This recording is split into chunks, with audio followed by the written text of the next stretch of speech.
em seus lares o programa Quarta Dimensão na TV Vila Velha, a TV que o povo vê.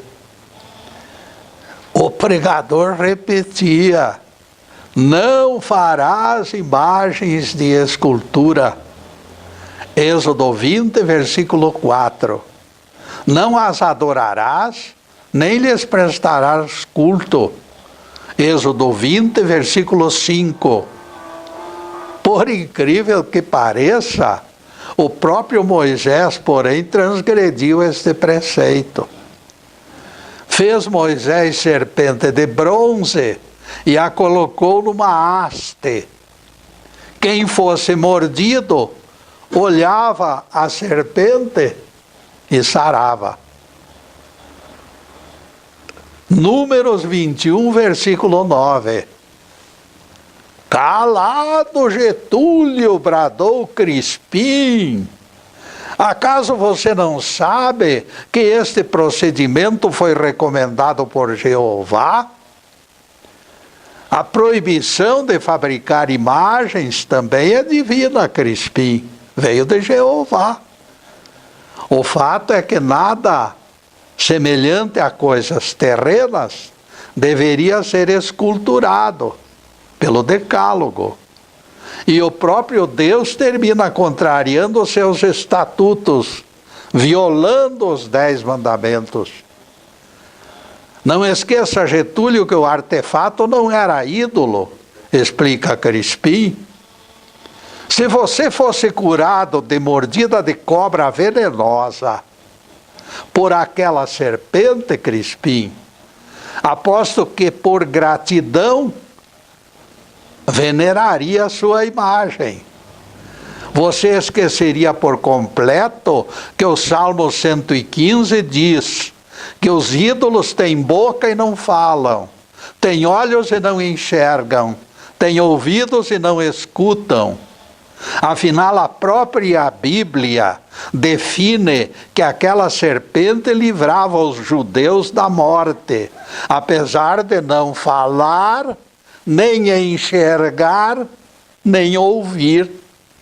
E aqui ficamos conhecendo outra inconsistência na pregação dos saduceus modernos. O tema de hoje será: lanças validaram regras pelo medo. Não poderíamos defender a integridade da Bíblia sem análise profunda dos séculos IV e V da era cristã. O caldo ferveu na panela da história naqueles 200 anos. Inúmeras heresias incomodaram o clero. Inquisidores, porém, já estavam sendo treinados para calar os atrevidos. Em 385, no ano 385, o imperador Maximus condenou à morte o herege Prisciliano, e grupos de maniqueus e donatistas foram executados. O Apocalipse já profetizara. Vi outra besta que subia da terra, que tinha 2 chifres, semelhantes aos do cordeiro, mas que falava como dragão, voz grossa. Apocalipse 13, versículo 11. A Inquisição mostrava a sua face prepotente. Ela agiria em nome da crença, mas a sua voz era tão agressiva quanto o rugido de dragão. Os chifres semelhantes aos do cordeiro eram desmentidos pela entonação. Eram ovelhas em pele de lobo, meus caros, para resumir a coisa. Esta sede de calar os opositores teve origem em aliança espúria com o imperador Constantino. Os seguidores de Jesus se livraram das perseguições e do desconforto E os seus líderes começaram a habitar palácios. Corrompidos pelas benesses do poder, eles foram compelidos a defender seus privilégios. Os privilégios se encontravam em primeiro lugar dali para frente. Este é o barro de que foi feito o ser humano. De posse do bem-estar, ninguém deseja voltar ao pior. Por isso aconteceram contendas entre diversos grupos. Bajularam Roma para conservar lanças protetoras. O Apocalipse descreve a estratégia. A segunda besta, exercitando o poder da primeira, fez com que os habitantes da terra adorassem a primeira besta. Apocalipse 13, versículo 12. Compadresco foi estabelecido entre religião e política. Os padres e os políticos se abraçavam pelas ruas, mãos se lavavam entrelaçadas, e aquele grupo cresceu. Roma decadente se alegrou com os novos aliados, e a religião sustentada pelo imperador Constantino ganhou proteção do império. Nesta altura, alguém poderá concluir: a vaca foi pro brejo, Getúlio. E a pergunta se torna inevitável. Com tamanho poder, este conjunto de forças não terá ajustado o texto da Bíblia aos seus interesses? Eu queria chegar exatamente nesse dilema. E posso declarar: não creio na implosão pura e simples das Escrituras. Tenho razões para afirmar que a Bíblia não foi perigosamente violada. Sempre existiu gente honesta em todos os grupos fazendo diferença. Este lado consciente não permitiu que interesseiros consumassem este atentado maior. A barreira dos autênticos impediu o desejo dos maus. Contidos no plano A, então o plano B foi adotado por eles. A cortina de fumaça chamada teologia foi procedimento adotado logo em seguida. A interpretação adquiriu maior legitimidade do que o próprio texto, e as manobras revisionistas acabaram vencendo. Admito distorções no texto da Bíblia, sinais de manipulação e traduções ligeiramente incorretas. Tais imperfeições, porém, não desfiguram o texto inteiro da Bíblia. Eles não desfiguram o sentido que podemos dar da interpretação. A resistência impediu que a violência se consumasse por inteiro. Voltando à parte honesta, nós lembramos Agostinho, a quem a Igreja Católica forneceu o diploma de santo. Focalizando este tema, somos obrigados a citar esta figura. Ele foi carismático e também polêmico. Agostinho viveu época de grandes transformações. O mundo romano se desmoronava. Exércitos enormes formados pelos chamados bárbaros cercavam suas fronteiras. No século de Agostinho, o cristianismo viveu fase decisiva.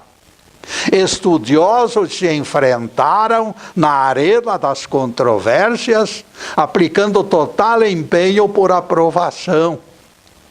Agostinho era polemista na linha de frente, entre os melhores. Neste ponto, alguém poderá nos perguntar: opa, Getúlio, você concorda com as ideias de Agostinho? Algumas dentre elas, respondendo, meus caros, algumas dentre elas eu aceito, outras não. Se aceitasse todas, eu teria que renunciar ao meu declarado slogan, sem algemas. Agostinho seguia linha teológica ainda dos tempos em que a Terra era considerada centro do sistema planetário. O atraso científico e intelectual do seu tempo freava aspirações incompatíveis com o entendimento da época. Por mais que rejeitemos alto percentual das ideias agostinianas, porém, nós não podemos menosprezá-las. Agostinho se encontra na lista dos estudiosos bem intencionados. Parte da preservação da memória cristã deve ser considerada devida, deve ser considerada uma dívida contraída com Agostinho. Antes de criticá-lo, nos pontos vulneráveis, somos obrigados a reverenciá-lo pela integridade. Se a Bíblia sobreviveu intocada, em parte devemos a figuras com o seu perfil. Ele e outros idealistas espalharam cópias do Evangelho pelo mundo inteiro, pelo mundo da época. Só o trecho inicial do evangelista João, no capítulo 1, versículos 1 a 18, foi repetido mais de 1000 vezes em suas obras e espalhado pelo mundo. Alguém que pretendesse modificar o Evangelho teria que recolher tais páginas e destruí-las. Isto seria impossível, de vez que outros copistas, além dele, também espalharam trechos para a direita e para a esquerda. Recuperar estas cópias seria tão impossível como soltar saco de penas ao vento forte e depois recolhê-las de volta.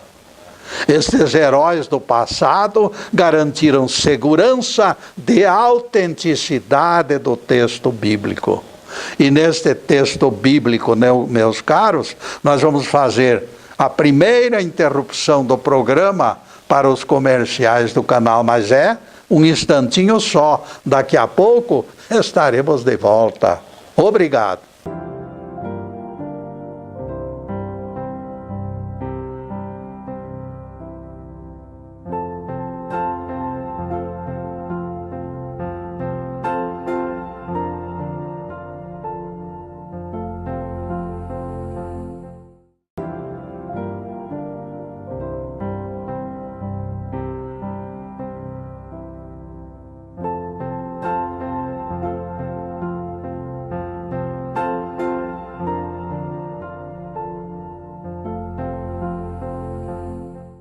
Já estamos no segundo bloco do programa Quarta Dimensão. Por gentileza de bons amigos, o nosso site está na telinha e convidamos vocês para acessá-lo. E não deixem de assistir, dentre 176 palestras no YouTube, aquelas que mais falam ao coração de vocês. Este tipo de ajuda, nós pedimos. Divulgação dos trabalhos. Assistam e propaguem, por favor. Percebam que se trata de serviço voluntário, sem coisas financeiras no meio, com o único interesse de espalhar a mensagem do Cristo. Só reivindicamos apoio moral e de divulgação das mensagens. Nosso trabalho, como eu já disse, é inteiramente voluntário. A gravação do Quarta Dimensão é feita nos estúdios Fernando Martins, transmitida ao vivo pelo Facebook Live TV Ponta Grossa. E a palestra fica no Facebook para que todos possam se servir em outros horários. com pequena variação para mais ou para menos, a nossa transmissão da gravação se situa perto das 10 horas das manhãs de quartas-feiras. Agradecemos ao Fernando, ao Zube e também ao Everton pela colaboração que consideramos inestimável. E voltaremos ao tema: lanças validaram regras pelo medo. No primeiro bloco, vocês escutaram que o Pai Criador escolheu criaturas especiais para zelar pelas Escrituras.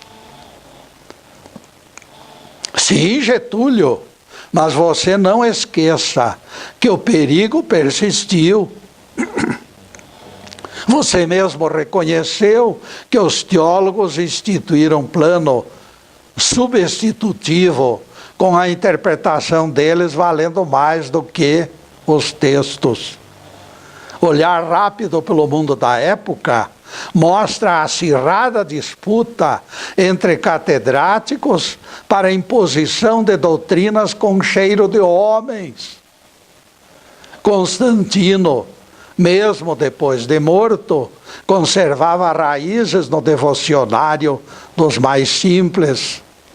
Ários, bispo de Alexandria, fundara a seita denominada arianismo, questionando a divindade do Cristo.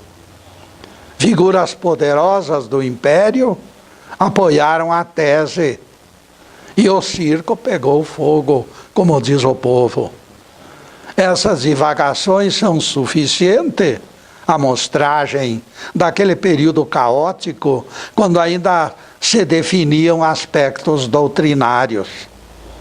Ideias absurdas surgiam e prosperavam, muitas delas protegidas pelas armas do império, as lanças protegendo pessoas para desviar a ordem e o sentido da doutrina cristã.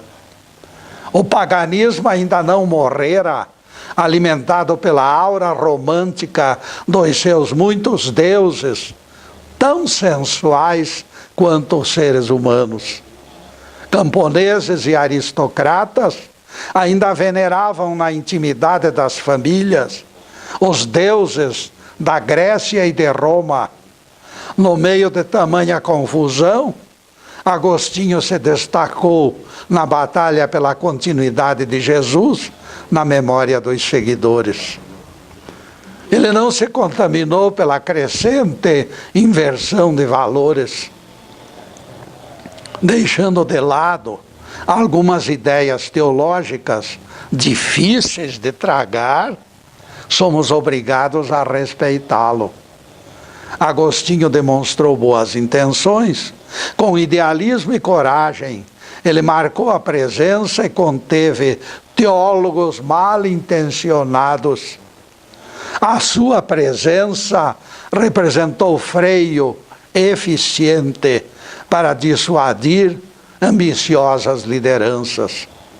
As doutrinas manipuladas pelos portadores de maior número de lanças perdiam força diante de alguém destemido e corajoso.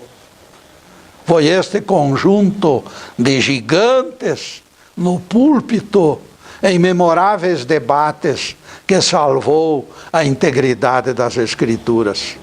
O poder da força, pelo menos, viu-se contido por estratagemas simples que só podemos atribuir ao poder do Espírito. O terror da Inquisição já estava potencialmente acionado. Os laços familiares se afrouxavam. Filhos denunciavam pais como hereges. Pais entregavam filhos. Os ricos eram vítimas preferenciais. Bastava a denúncia e seus bens eram confiscados. Percebam o milagre de que o texto sagrado tenha emergido sem mutilações ou retoques do meio de tamanha balbúrdia. As ondas revisionistas viram-se prodigiosamente paralisadas pela própria multiplicação de cópias que os debates exigiram. Nunca tantos calígrafos enfrentaram tamanha demanda de tarefas como naqueles tempos. E daí, José, como recolher estes milhares de exemplares para substituí-los pelas páginas da editora clandestina? Não fossem tais cópias irrecuperáveis, e os falsários teriam reescrito a Bíblia, legitimando fantasias e preceitos humanos.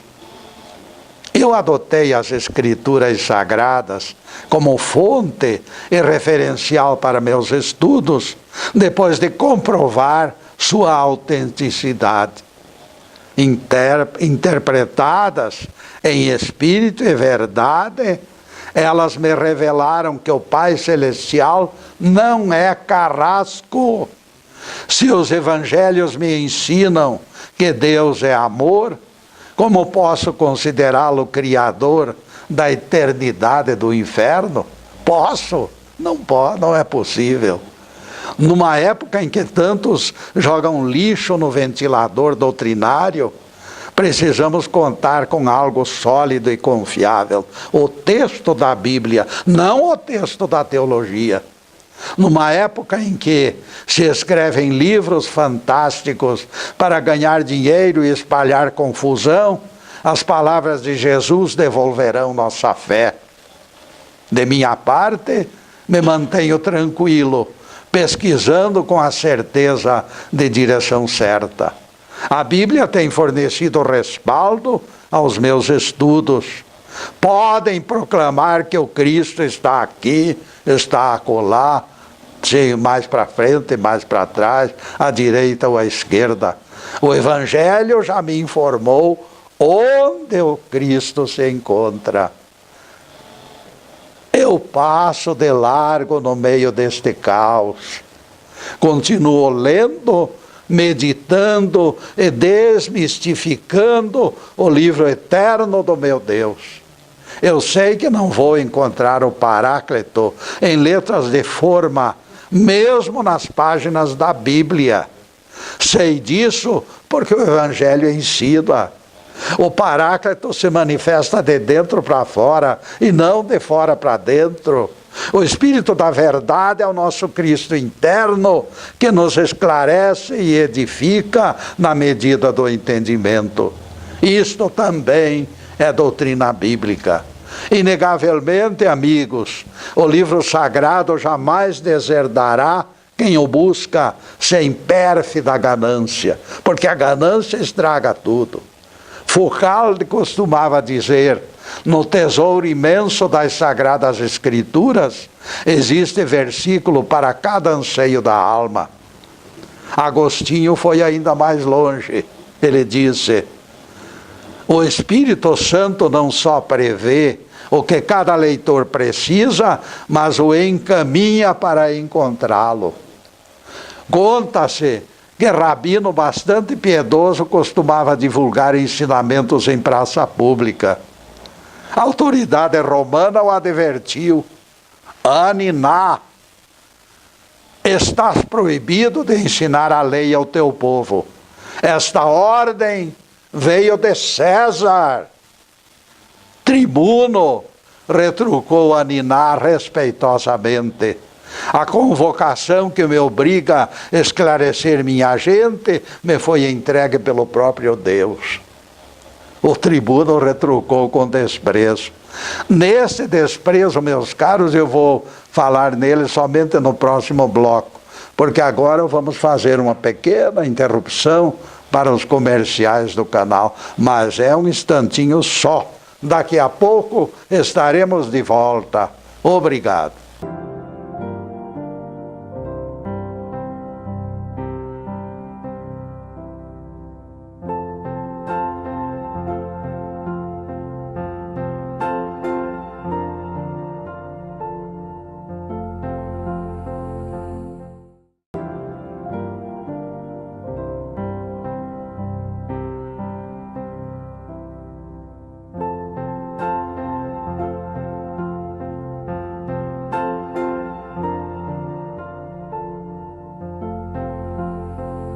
Estamos retornando com o programa Quarta Dimensão, terceiro bloco.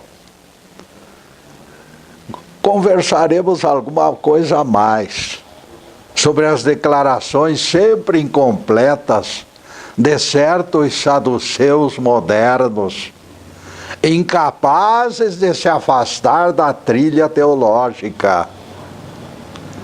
Este mesmo que reduziu a problemática da idolatria aos estreitos limites do não farás imagens. Nem lembrou da serpente exaltada, meus amigos. Na sua inocência, ele não acreditava que a Bíblia contivesse algo contrário ao decálogo. Ele trancou a serpente feita por Moisés com 7 chaves, para ninguém perceber e ninguém encontrar. O atrevido disse que Jesus repetira os 10 mandamentos para o moço rico, tentando provar que eles ainda valem. Imaginem só, dizer que Jesus repetiu os 10 mandamentos, quando está bem claro lá que não houve isso. Muitos leram o texto e descobriram a falsidade. O mestre se limitou aos preceitos de boa convivência.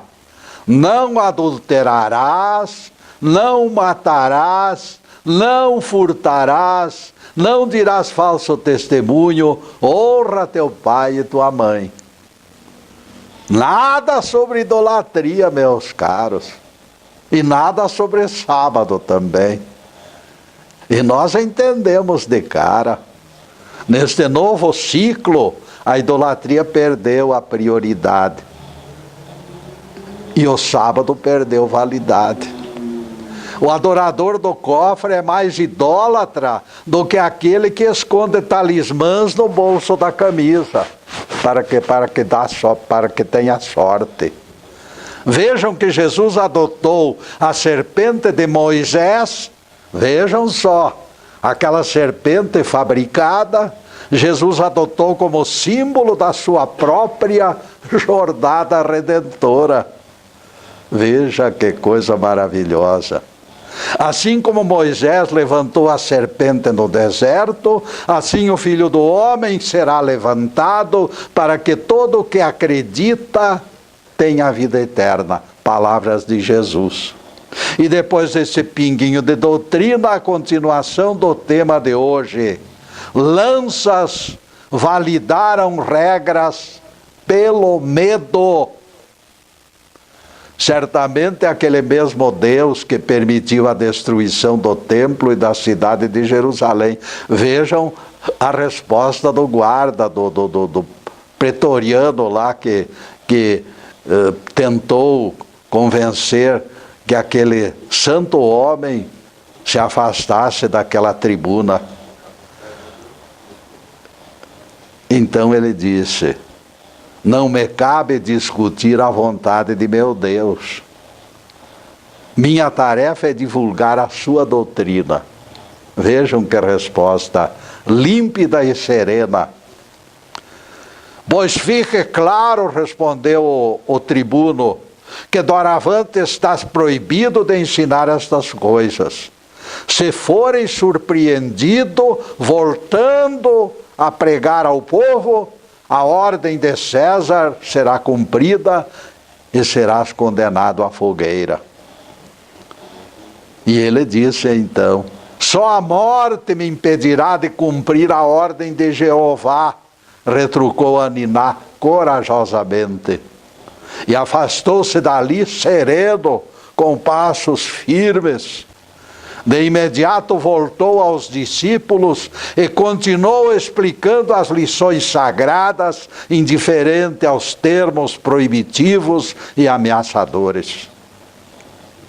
O tribuno não tardou a retornar com mais 3 legionários e o conduziu preso até o local do suplício, e a fogueira foi acesa. Sobre o peito do rabino, os soldados amarraram o livro, que também fazia parte do seu crime, e acenderam o fogo. Seus companheiros em torno estranharam a serenidade da rendição do religioso, que não opôs o menor reparo. Todos consideraram demasiada passividade para quem estava sendo lançado na fogueira. Mestre, perguntaram-lhe os discípulos chorando, qual a visão que te reanima e te concede tanta coragem? Aniná reuniu suas últimas forças para lhes explicar. Filhos meus, vejo o pergaminho deste livro converter-se em cinzas. As palavras eternas, porém, eu não as enxergo queimadas. Estão voando todas elas como borboletas no rumo do infinito. Desde Abel, o sangue dos inocentes vem alicerçando a resistência dos mártires nos campos de extermínio. Quantos gigantes da crença já terão tombado na afirmação das verdades eternas? Ninguém sabe. O Pai Celestial, todavia, conserva o nome de cada um deles no lado direito do seu trono. Estevão falava da Bíblia quando as pedras o atingiram.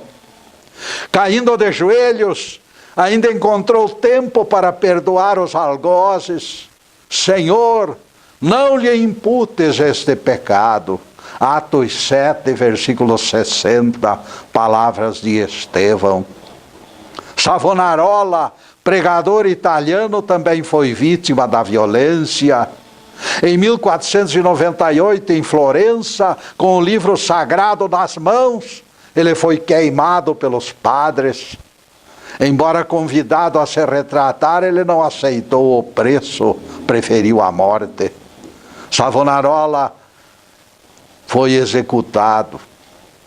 Nesta galeria de notáveis, lembramos João Hus, o sublime herege que morreu porque exigiu reformas no clero.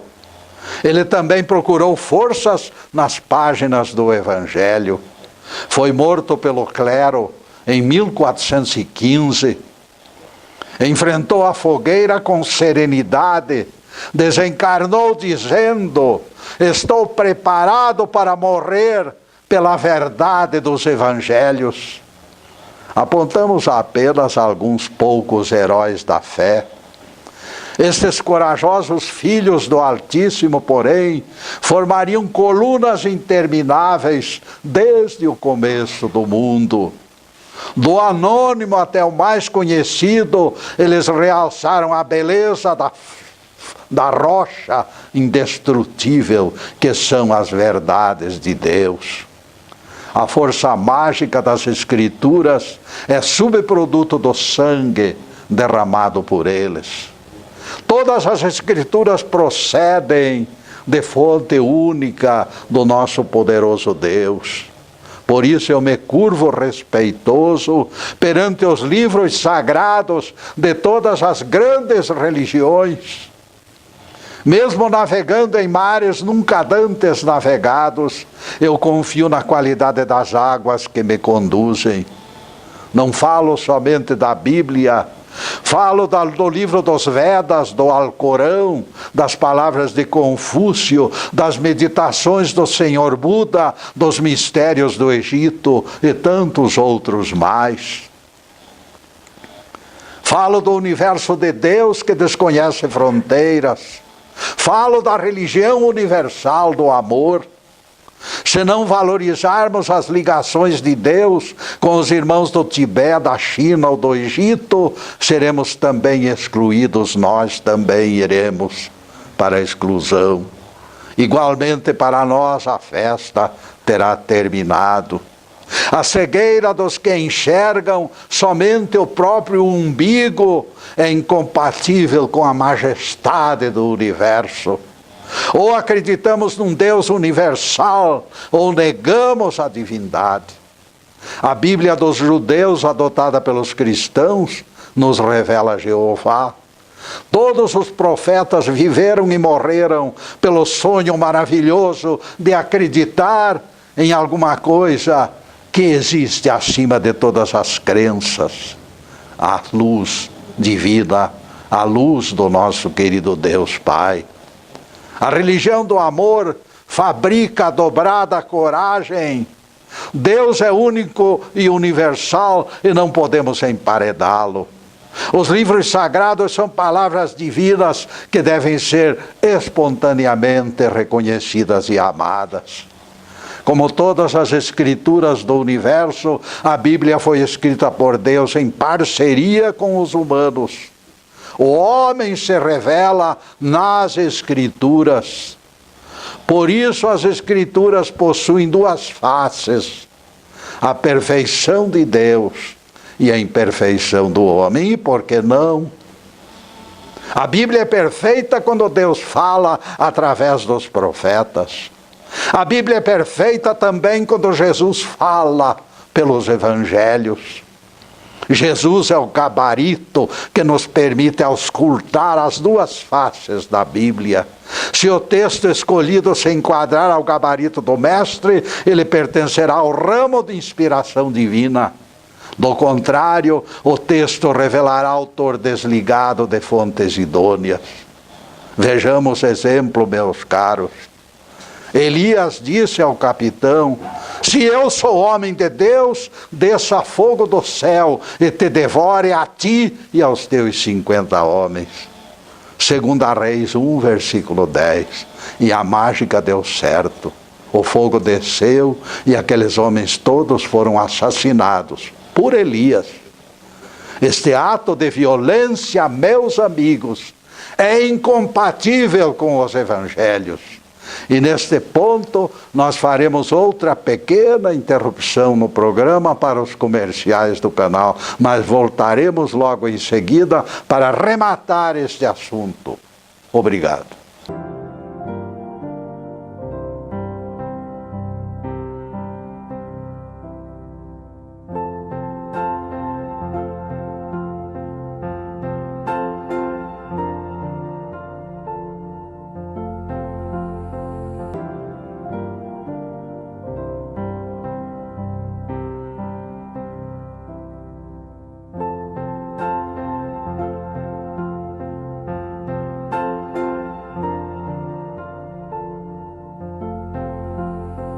E já estamos no último bloco do programa Quarta Dimensão.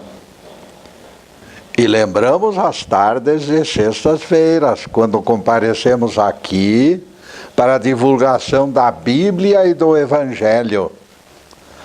Na próxima sexta-feira, 15h30, estaremos na TV Vila Velha, com outro assunto de incentivo ao progresso espiritual. Em seguida, os últimos questionamentos sobre o tema de hoje. Lanças validaram regras pelo medo. Considerando aquilo que nós falamos agora há pouco no terceiro bloco, a demonstração de prepotência de Elias tornou assassinato aquilo que ele fez, mostrando violação do gabarito que é o nosso Mestre Jesus. Se Jesus pede amor, como é possível alguém assassinar o próximo? Que coisa horrível! O que resolve assassinato, morte? Destruir alguém por quê? Com que objetivo? Não existe objetivo algum. Percebam que o Novo Testamento mostra outro enfoque. A aldeia samaritana recusou hospedagem à comitiva de Jesus. Oh, uma ofensa! Ofensa!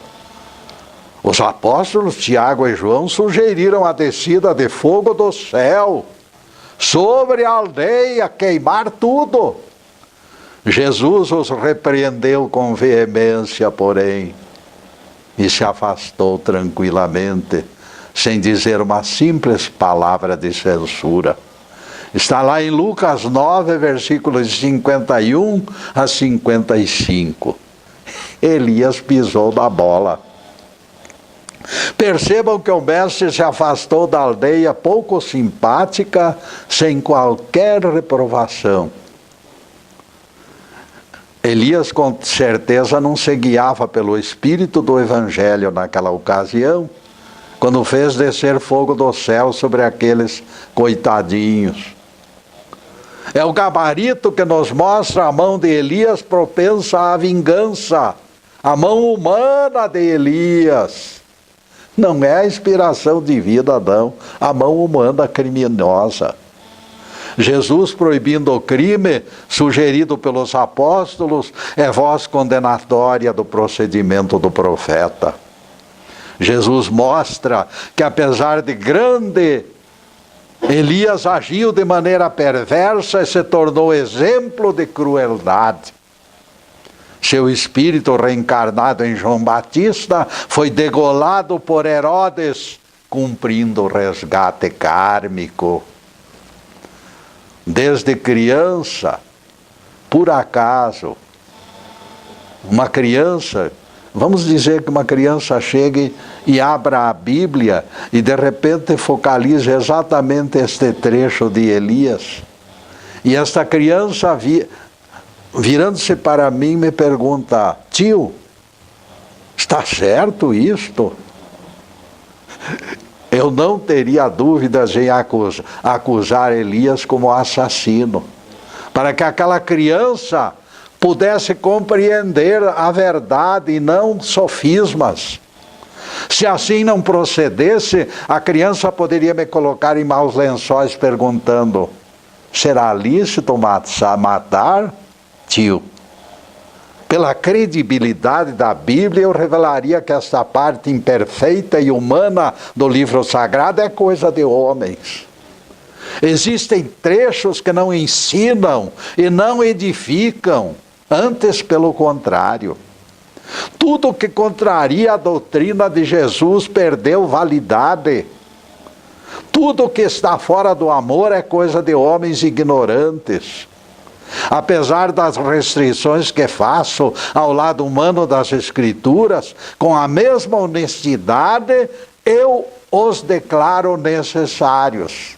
Vejam que eu sou sincero e franco. O registro histórico da evolução não resultaria autêntico desprovido desta mostra de imperfeição. Se somos imperfeitos, é preciso escrachar esta imperfeição. Deus escreve certo por linhas tortas. A curva dos defeitos que as Escrituras revelam acompanha o desnível da nossa formação incompleta. Jesus disse aos apóstolos: muitas coisas ainda tenho para vos ensinar, mas vós não as podereis entender agora. Se a Bíblia não registrasse máculas dos destinatários dos seus ensinamentos, ela não suscitaria afinidade com eles. Ela se tornaria livro sem uso. Quando o Velho Testamento chama Moisés de manso, imaginem chamar Moisés de manso. Moisés era daqueles de não levar desaforo para casa.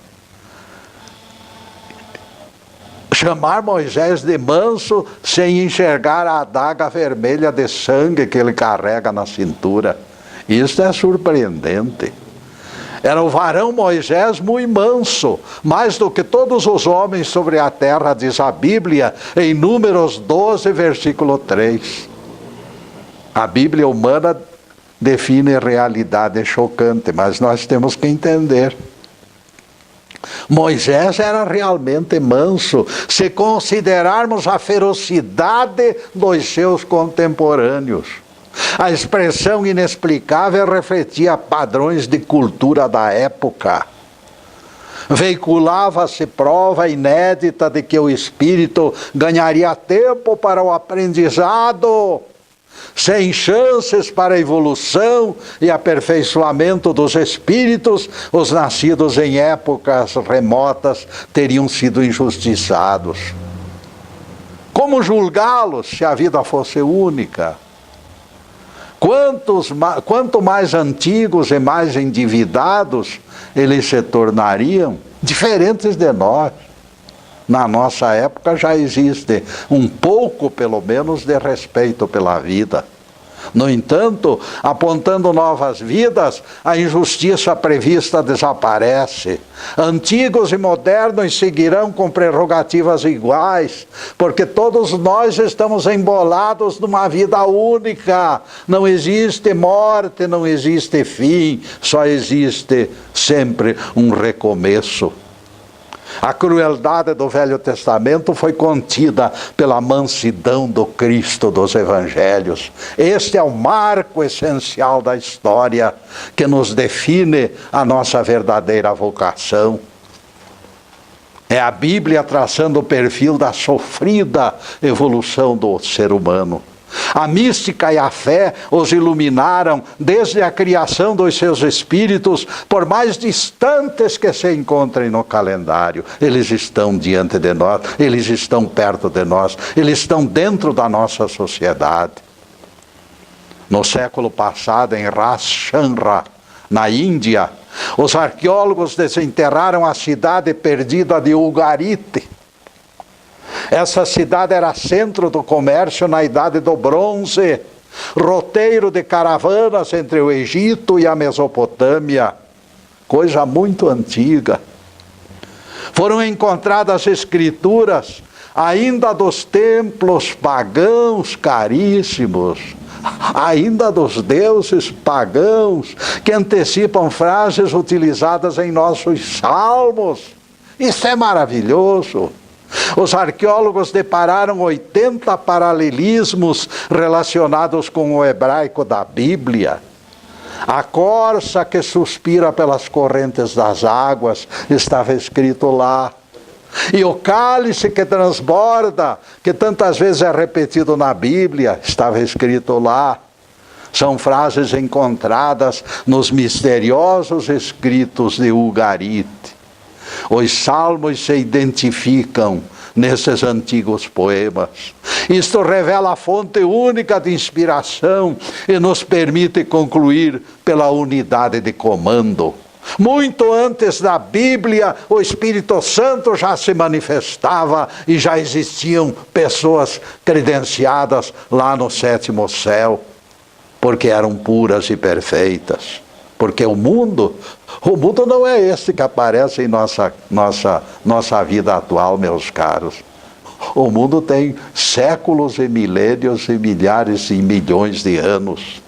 Somos obrigados a aceitar e respeitar as manifestações dos antigos, pois elas emanam do Deus universal. Sempre emanaram de Deus, não é nós que falamos e que criamos conceitos. Antes da criação da Terra, outros planetas já ostentaram civilizações esplêndidas. Ninguém reivindique, pois, o título de dono da verdade. Escorregadia como peixe fisgado, a verdade escapa de nossas mãos quando desejamos prendê-la. A verdade não cabe no pouco espaço das religiões sectárias. A verdade se esparrama nas estrelas, dorme o sono da imortalidade no coração do homem.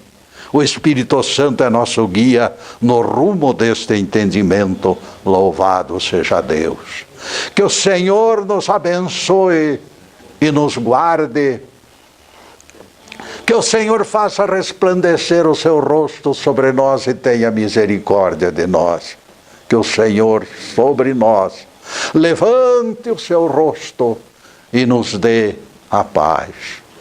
Louvado seja o nosso querido Deus Pai. Louvado seja o santo nome de Jesus, o nosso Cristo. Obrigado, Deus. Obrigado, Jesus. E para vocês, caríssimos, além desta câmera, eu só posso dizer uma coisa. Eu peço a Deus, nosso Pai Celestial, a Jesus, nosso querido amigo, que possam derramar sobre todos as bênçãos divinas Bênçãos de paz, de prosperidade, de saúde, de alegria de viver de tudo que é bom, mas acima de tudo, meus caros, amor no coração. Porque o amor é o invencível elixir da paz e da harmonia. Muito obrigado, meus amigos, e boa noite.